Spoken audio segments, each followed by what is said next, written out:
Nous avons pris la route Bordeaux direction Saint-Jean-d'Illac, 20 km de trajet, 5 stations croisées sur notre chemin et tout autant de prix différents à la pompe. Prenez le diesel, 1,83 € ici, 1,86 € dans cette autre station ou 1,99 € dans celle-là, jusqu'à 16 centimes d'écart.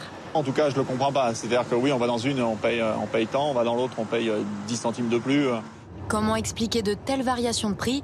Nous avons posé la question à ce pompiste. 2 fois par mois, il se fait livrer en carburant par un grand porteur, un camion-citerne. La dernière fois qu'il a rempli ses cuves, le carburant était très élevé. Et lui, à la différence des stations voisines, met beaucoup de temps à écouler ses stocks. Eux, quand ils commandent du carburant, il est capable d'être vendu dans la journée. Que nous, la différence, c'est on va mettre 10 à 15 jours pour vendre un grand porteur, c'est-à-dire à peu près 30 millilitres. Alors pour ne pas rater le meilleur prix, certains ont leur technique.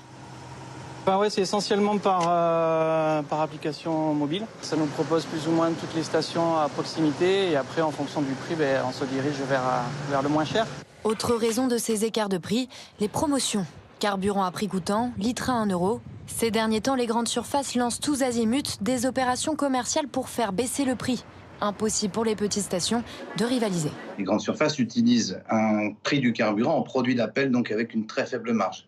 Les stations périurbaines ou rurales, c'est leur métier. Elles ont besoin de gagner des sous sur la vente du carburant pour, entre autres, amortir les investissements importants liés à la distribution de carburant. En moyenne, les stations, qu'elles soient petites ou grandes, font une marge inférieure à 2 centimes sur chaque litre d'essence.